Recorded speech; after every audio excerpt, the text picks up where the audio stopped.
Excellent. And at this time, we would like to get started.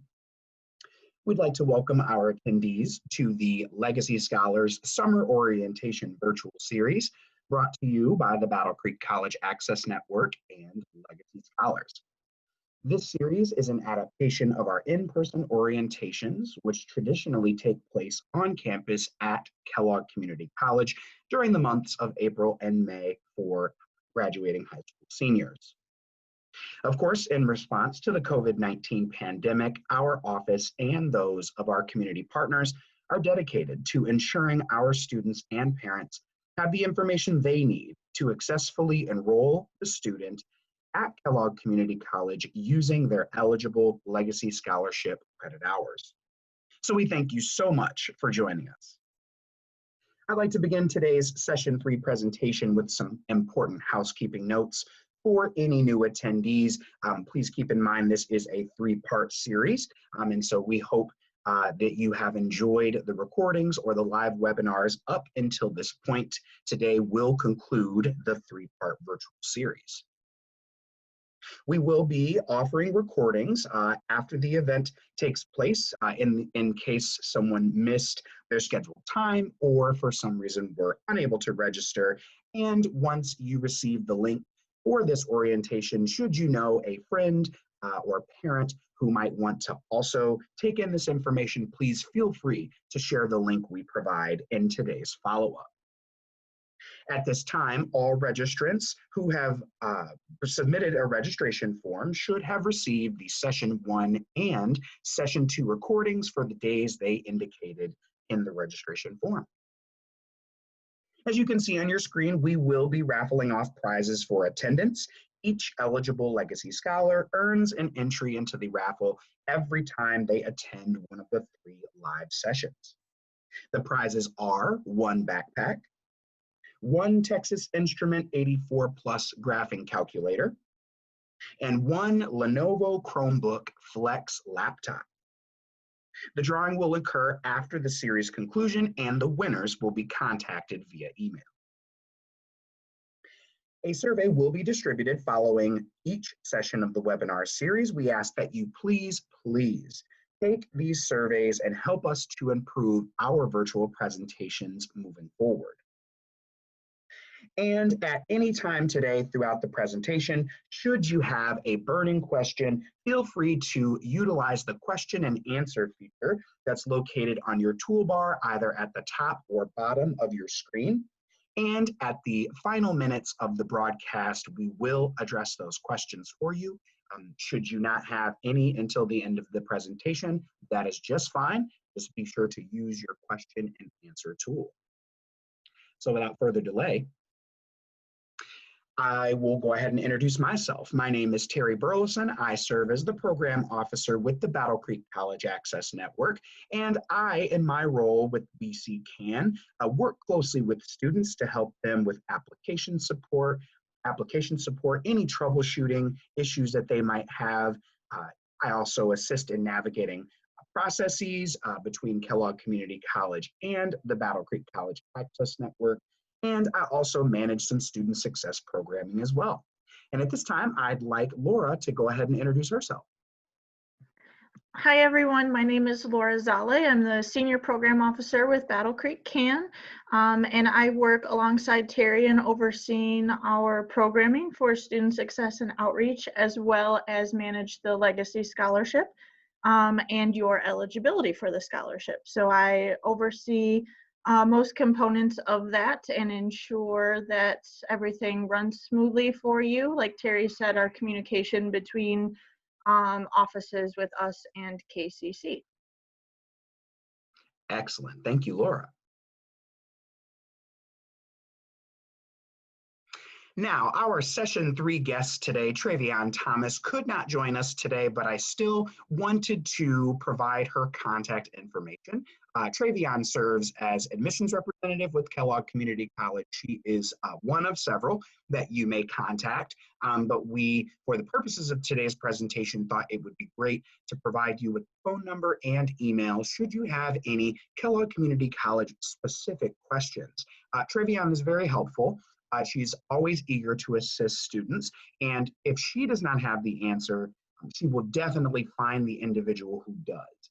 So should you need to contact Kellogg Community College for any reason, you can visit the website, which we'll talk more about here in a bit, or use this contact information to reach out to Trey. And just a little bit about the Battle Creek College Access Network. We are a supporting initiative of the Battle Creek Community Foundation, and you may see us providing vital resources to the community, including free FAFSA and SAT prep workshops. We also, in collaboration with the Western Michigan University Homer D. Stryker School of Medicine, collaborate to run the Healthcare Career Pipeline Project, which exposes ethnic minority students and underrepresented students in learning more about and aspiring to healthcare careers. We also run the annual Sophomore Future Track event, which is a one-day hands-on career experience for Battle Creek area 10th grade students, where they are paired with local businesses each year according to their career and career pathway interests. And you might even see the Legacy Scholars staff anywhere at community events, generally speaking with students and parents, engaging folks in conversation about post-secondary education, and handing out a few free cool prizes. So if you do, once we all get back out there into the world, if you do see us at an event, come say hi. We'd love to speak with you. So in session 1, we covered an overview of the Legacy Scholarship, how it supports students, how to access eligible credit hours, and how students can maximize use of their Legacy Scholarship benefit. In session 2, we covered a more in-depth view of the 3 required documents that must be submitted with the Battle Creek Community Foundation Universal Scholarship application, as well as some helpful information about the Office of Financial Aid. Their processes, including the verification process, meeting satisfactory academic progress, submitting appeals, and other important details about the billing process. So today, we'd like to give you a recap of sessions 1 and 2, talk to you about how our office and that of the Battle Creek Community Foundation communicates scholarship information to KCC. We'll take a step-by-step tour of the KCC registration process, including purchasing books. We'll also finish with a reminder that students should renew the Legacy Scholarship every year. And then we will address any questions during the question and answer period. We'll leave you today with some contact information, ways to keep up with us on social media, and to thank you a million times for participating with us in this virtual series. So to begin, the session 1 recap was all about an overview of the Legacy Scholarship. So remember that the Legacy Scholarship is a last dollar scholarship Kellogg Community College, meaning that all private scholarships and federal aid will pay prior to the Legacy Scholarship paying on behalf of a student. So again, think of the Legacy Scholarship as a guarantee. This scholarship exists to ensure that no student receive a bill if they have eligible Legacy Scholarship credit hours. Please keep in mind that the Legacy Scholarship provides up to 62 credit hours of mandatory tuition and fees. As long as a student has eligible credit hours available, the Legacy Scholarship will pay in the last dollar nature that it does. And please keep in mind that our office still does track your credit hour usage at Kellogg Community College, regardless of what forms of financial aid are paying for you. So even if you are receiving the Pell Grant as well as the Legacy Scholarship, please remember that we will track those credits even if the Pell Grant pays for your classes entirely. There are 4 book stipends of up to $500 per semester provided to our Legacy Scholar students. Please remember that these are only available to use at the Kellogg Community College bookstore. Should you try to look for your books online, you cannot be reimbursed for that. All book stipend purchases must be charged to your account, and therefore we are billed on your behalf. Also, the Legacy Scholarship we had covered in session 1 is available for 5 years after a student's graduation, or until that student exhausts their eligible credit hour amount. In session 1, we talked about the Legacy Scholarship eligibility criteria. Please reference the table at the top of your screen should you ever have questions. Remember that the Legacy Scholarship eligibility is determined by a student's enrollment history within districts. The current eligible school districts are Battle Creek Public Schools, Lakeview School District, Lakeview Alternative School, Calhoun Community High School, and WK Preparatory Academy. Please know that a student must remain enrolled and graduate with a diploma from an eligible district to receive their Legacy Scholarship. And should for some reason you ever move out of a Legacy Scholarship school district, your eligibility will decrease each year you are gone. In session 1, we also discussed the ways that students can maximize the Legacy Scholarship, including our students who attend full-time on our Battle Creek campus. For those who maybe have urgent personal demands and work and go to school at the same time. For our students who enroll in a 4-year university during the fall and spring semesters, but still choose to also take 1 or 2 online courses at KCC virtually while they are away and enrolled in that 4-year institution. Or for those students who go off to the 4-year university, choose not to dual enroll between 2 higher education institutions, but come back to Battle Creek to take classes during the summer. We have students who use the Legacy Scholarship at the Regional Manufacturing and Technology Center, the Professional Skilled Trades Hub located out in Fort Custer in Battle Creek, Michigan. And beyond that, we have even seen our Legacy Scholars use the Legacy Scholarship eligible credit hours for certification exams, such as the Certified Nursing Assistant Certificate, also known as CNA course. It was important for us to highlight in session 1 that when a student applies with us and signs their Legacy Scholarship terms and conditions, that they agree to 3 very important factors. The first being that they will maintain satisfactory academic progress or to remain in good standing at Kellogg Community College. This means that a student will pass more classes than they fail, and they will maintain a minimum GPA. The terms and conditions also allow the student to agree that they will take a minimum of 6 credit hours per semester during the fall and spring, and a minimum of 3 credit hours per semester during the summer. Also, signing the terms and conditions ensures that the student agrees that they understand that the Legacy Scholarship is last dollar. Once again, meaning that the Legacy Scholarship will pay last after all forms of private scholarships or federal aid received by the student. And again, the terms and conditions do remind you that you must reapply every year. Now, in session 2, we covered the application components and went into depth about the 3 required documents that you must attach to the Battle Creek Community Foundation Universal Scholarship application.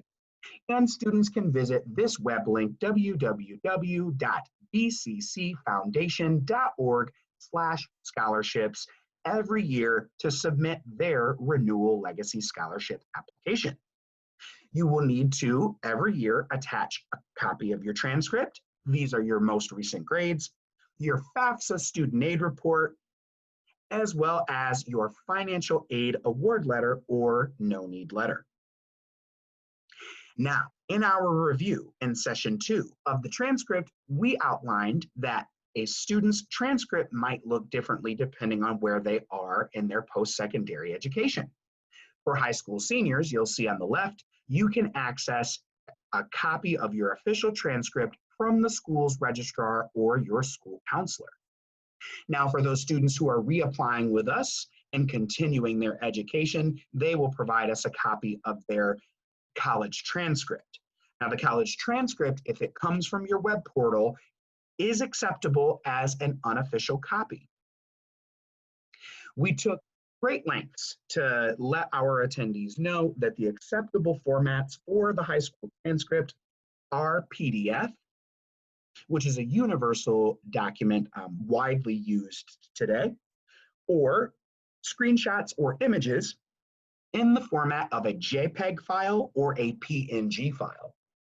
Should you log into your web portal or your Parchment account and access a copy of your transcript, please know that you cannot attach an HTML file or a web link because that requires your personal credentials, and unfortunately our staff and our system cannot open it. We talked a lot about the free application for federal student aid in session 2. The FAFSA must be submitted every year regardless of whether or not a student expects to receive federal financial aid. When we do receive a copy of that student's FAFSA student aid report, please keep in mind that it must show the student's full name that you see redacted here. It must also show the academic year that it is for. And finally, it must show the expected family contribution number. This number is provided by the federal government after the student and parents' financial information is provided. It is run through a formula, and this EFC number is the number the federal government believes your family can reasonably contribute to your college education. Keep in mind that acceptable formats of that FAFSA student aid report are PDF. Should that not be downloadable or able to download in your student portal, you may copy all of the information entirely from your FAFSA, paste it into a Word document, which is generally a doc or .x document, or you could take a screenshot and provide us with the image, so long as it is acceptable and we can see the 3 required pieces of information. And once again, our staff does not have your credentials to log into your federal student aid FAFSA web portal, so please avoid HTML file types. And last but not least, in session 2, we covered the last required document, which is the financial aid award letter or no need letter. Remember that a student sends their FAFSA information to up to 10 schools so that they can produce for them, if they are eligible, an award letter package. The award letter lists specific financial aid awards that the student is set to receive for that academic year. As you can see from our sample student, they will be receiving the federal Pell Grant, as well as 2 outside foundation-related scholarship resources. Now, should a student not qualify for federal financial aid, they will receive a no-need letter, which you can see sampled here. The no-need letter simply expresses that for this academic year, the student does not qualify for federal financial aid.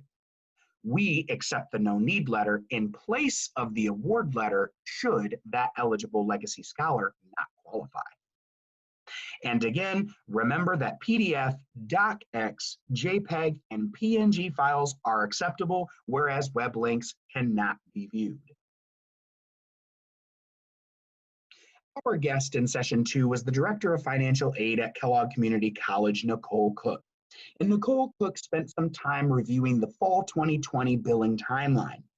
I would direct each of you to the session 2 recording and to review that presentation so that you can hear Nicole's words, but the gist of knowing the timeline is about students meeting deadlines and avoiding paying any dollars out of pocket for their classes at the time of registration. So payment plans made prior to or made on July 23rd, for example, without legacy or without financial aid on your account, will require a $30 non-refundable enrollment fee to hold those classes. So we encourage our students, and we'll review that timeline here in a little while. We encourage our students to stay on top of deadlines, to always check their emails daily, and to reach out anytime they have a question, because we would like to avoid any dollars out of pocket for eligible legacy scholars. Now, please feel free to refer to session 2 presentation or click the mycollegepaymentplan.com link after the presentation today for more information. And last but not least, in session 2, we really hit home submitting appeal requests to our office, the Legacy Scholars Office, or that of Kellogg Community College. Now, an appeal request to us might be for the incorrect determination of a student's eligibility and the credit hours they were awarded. A student would appeal with us to request part-time status to help them meet their needs as they continue their education. For students who have trouble submitting the required financial aid documents, a Legacy Scholar can submit an appeal request to have assistance in that matter. Or if a student does experience a charge out of pocket, they can appeal one time for a reimbursement of dollars. Now, for Kellogg Community College, Nicole Cook reviewed for us appealing and submitting an appeal request when they fail to meet satisfactory academic progress.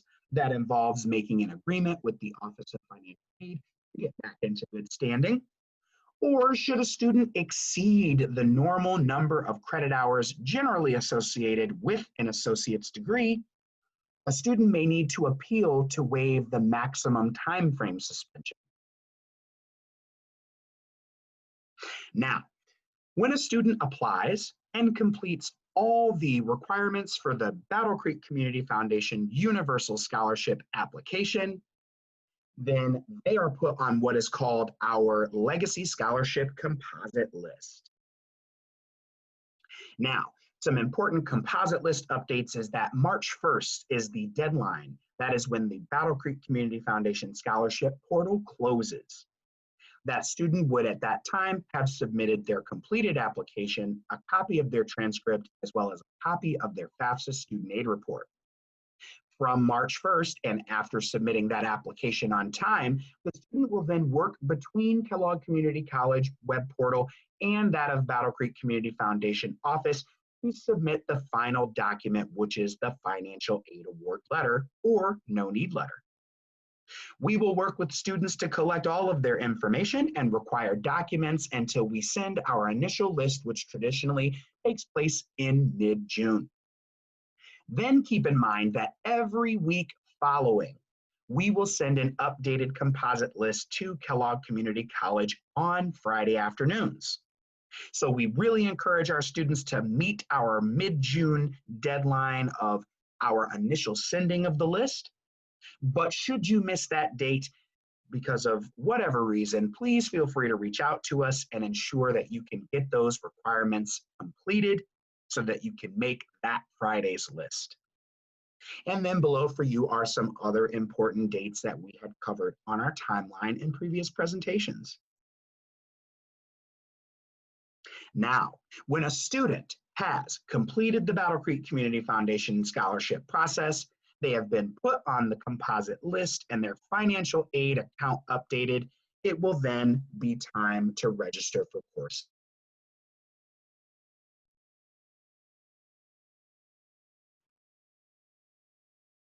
Now, we recommend checking out the KCC Virtual Services webpage, which is featured on the banner of the kellogg.edu website, but we will also, in the next slide, provide you with that direct link. We recommend that you please work with us, the Battle Creek College Access Network, to ensure you have all of your materials completed prior to scheduling appointments with KCC's departments. It is our goal to ensure that you experience a fluid process of registering and getting your information updated on your student account and to avoid going back and forth unnecessarily between our office and theirs. The Virtual Services website will allow you to interact with all of the departments in their preferred manner. And once you are ready to begin interacting with those departments on campus, you will first schedule an appointment with an academic advisor. That advisor can help you determine what courses you need to elect, what courses are available, and set you up to be in position to register working side by side with the KCC Office of Admissions. Now, once again, the KCC Virtual Services webpage link is located here, and we recommend that you continually visit this webpage to learn how to best communicate with departments on KCC's campus as we navigate the COVID-19 pandemic.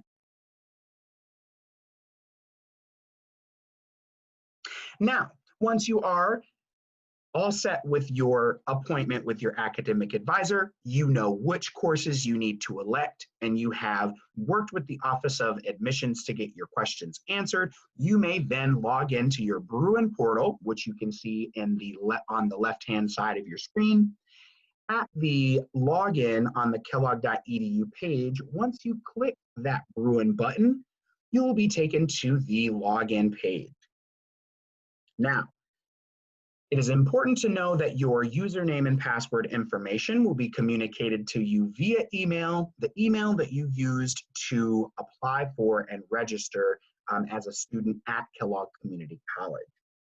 But should you forget that username or you don't quite remember your password, you can look at the bottom of that login screen where they allow you to recover the password, to activate your account, or to speak directly with the KCC IT Help Desk.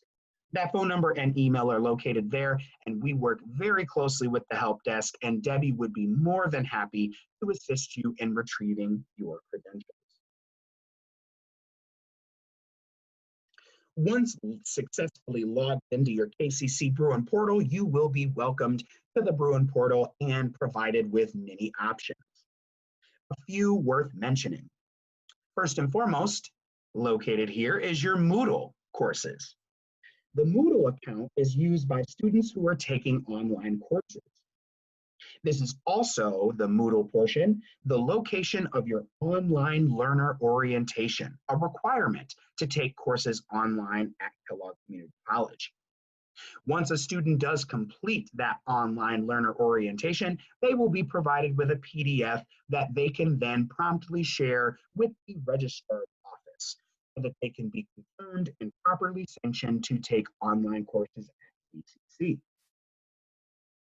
Also located in your Bruin portal is your KCC email. It is very important that our students and eligible legacy scholars get in the habit of checking their KCC email once each day. This is a good habit that you can get into so that you don't miss important messages from your professors or from the Office of Financial Aid or any other very important campus-related updates. You can also access online tutoring. You can search for your classes, which we'll talk about here in a bit. Submit any forms required of you, view any bills or resources, update banking information, or to view your grades. Now, I have, as a student, completed everything that I need to complete, and I am ready to schedule my classes. Step one in the course registration process involves locating the Search for Classes box and clicking there. Step two of the course registration process is to locate the subject that you want to take. So there are several ways to do this. If you know the course title, such as English 151, or if you're taking an introductory communications class, you can put in ENGL space 151, or, for example, COMM space 101. So you can search for those courses directly. Should you not know exactly which English or communications or other course that you should take, you can search those courses by department, alphabetically by scrolling down on that screen, or you can search the subject itself, like communications or accounting. Once you've found what you wanted, go ahead and click it. Step three of the course registration process involves locating your desired course and ensuring that the location of that course is correct. We also ask you to ensure that when you're searching that you find the correct semester as well. So you can use the very helpful filter results tool on the side as you see here. And then once you are able to isolate those courses, you can view the available sections. Remember that the sections refer to the days of the week and the times of the day that each of your courses takes place. Keep in mind that this status indicator will let you know what filters you have applied as you search for your desired courses. Step 4 of the course registration process involves verifying the section details. And once you have reviewed all of those details, where it is offered, on what campus, what time of day, what building or in virtual, how many seats are available, how many credit hours that course is for. Once all of that information is confirmed, you can click the Add Section to Schedule button. Add section and then Add Section to Schedule. And then once you are ready, you can click Plan and Schedule to register successfully.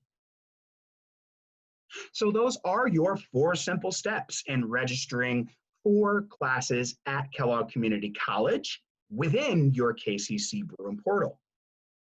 Please keep in mind a few important registration details. A step-by-step document will be provided to all of our attendees on how to register for courses, and that will follow this presentation today. Also, please keep in mind as you work to search and successfully schedule your courses that you will see colored status indicators, meaning that those in yellow are selected, however, they are not confirmed. You can click register, which is in green, and it should change the status of that. It should change the registration status for you. That indicates that you have registered successfully for the upcoming fall or spring courses.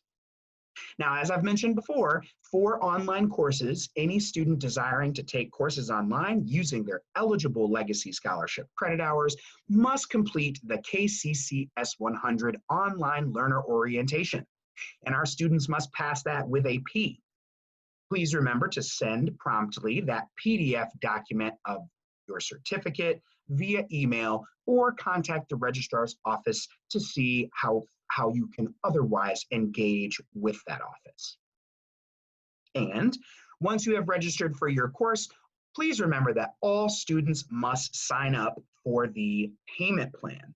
So if financial aid is present on a student's account, they may select I am receiving financial aid as one of 4 options presented to you. You will continue until you complete that payment plan is done. So keep in mind that even if I am receiving the federal Pell Grant and the Legacy Scholarship, I still must satisfy KCC's requirement of a guarantee for payment and register myself for a payment plan. Once I have successfully, as a Legacy Scholar, registered for my courses and I'm getting really revved up and ready to go to school, it then becomes time to purchase those required book materials. Now, please remember that the Legacy Scholars have 4 book stipends of up to $500 available to them, and those dollars must be used for mandatory, required textbooks or other supplies.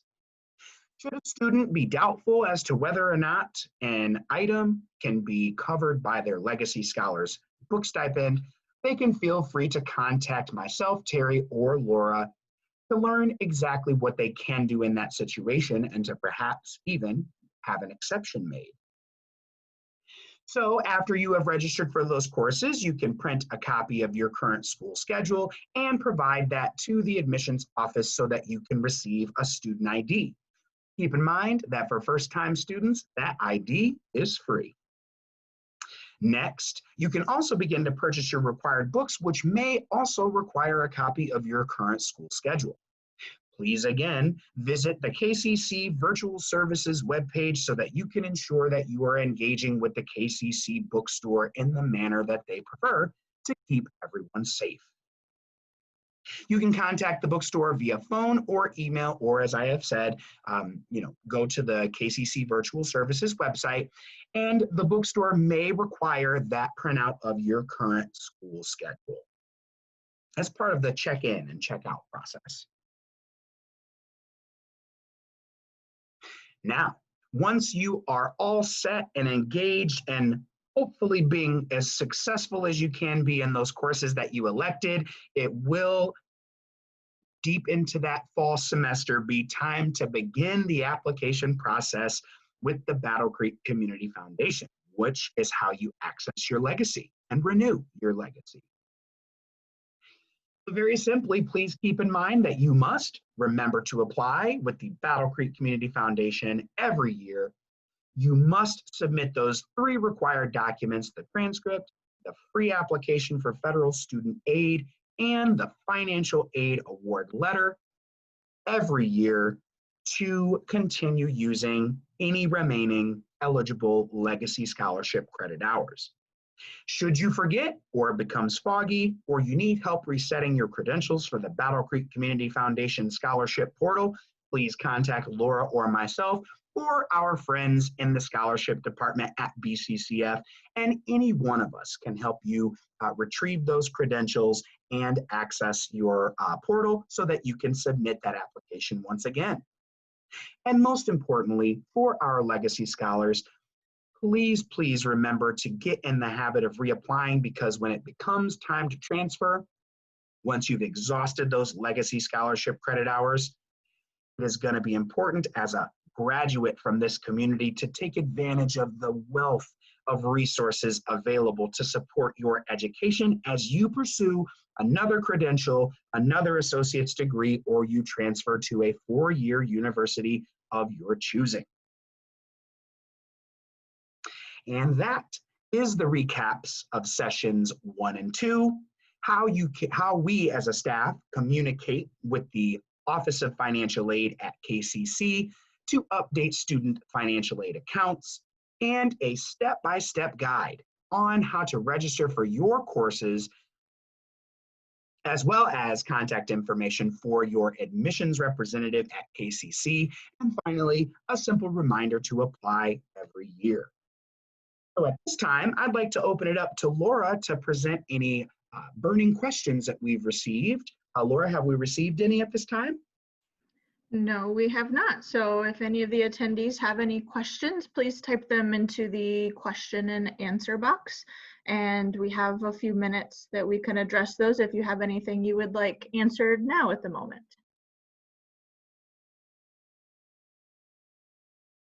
So please feel free to put in those questions as they arrive. Otherwise, Laura will let me know if we have any. I will just share a little bit of information on how you can stay contacted with BC Can to get assistance with your legacy scholarship or for access to other resources. Your presenters for the Summer Orientation Virtual Series with the Battle Creek College Access Network have been Laura Zale, Senior Program Officer with the Battle Creek College Access Network, Terry Burleson, BC Can Program Officer, Travion Thomas, KCC Admissions Representative, and Nicole Cook, the KCC Director of Financial Aid. So please keep in mind, we will send a PDF copy of this presentation for you to view, as well as a live video, so you can reference this information at any time. Should you want to stay up to date with BC Can in the community, you can follow us on Instagram, on Facebook, or you could even download our free mobile application. That mobile application is available for download in the Google Play and Apple stores. And with this free mobile application, you can peruse our programs and resources and see the great work that we do on behalf of students here in Battle Creek, Michigan. You can stay up to date on helpful events like the Summer Orientation Virtual Series, which you are a part of, or any other events that we participate in the community. And also you can stay up to date on any featured stories or notable BC Can Legacy Scholar successes, or any other important articles or issues related to education after high school. We can then push notifications to our users so that they can instantaneously be updated with urgent and relevant correspondences crucial to student success. And finally, you can email Terry at battlecreekcan.org. For our virtual office hours, Laura and myself are working remotely. And throughout the month of July, we provided our virtual office hour opportunities for students to follow up with those burning questions that may arise after we conclude the live webinar presentations. Please keep in mind that we will provide a new August roster for when we can answer those vital questions you might have as we get closer to your beginning classes at Kellogg Community College. And that this was a summer orientation series that offered 6 different opportunities for our students to learn just exactly what this Legacy Scholarship is, the required documents and financial aid processes that they'd need to submit and navigate prior to enrolling into courses, and what that course registration process and renewal of the Legacy Scholarship looks like. So I'll toss it back to Laura. Laura, do we have any other burning questions? It appears not today. So if, Okay. as Terry has said, if anybody does think of any questions, feel free to reach out to either one of us and we'd be happy to help. We are more than happy as a staff to ensure that our Legacy Scholars have a fluid process and can really focus their energies on enrolling in courses. So without further ado, I would like to thank all of our session presenters, including our partners at the Kellogg Community College. I'd like to thank Laura Zale, our Senior Program Officer, but most importantly, I would like to thank the Michigan College Access Network, who provided the grant funding for us, our little nonprofit, to provide this unique but very much needed virtual orientation experience. We are very thankful for their contribution to this work. And with that said, we want to thank you. Please don't hesitate to contact us and have a wonderful day. Take care.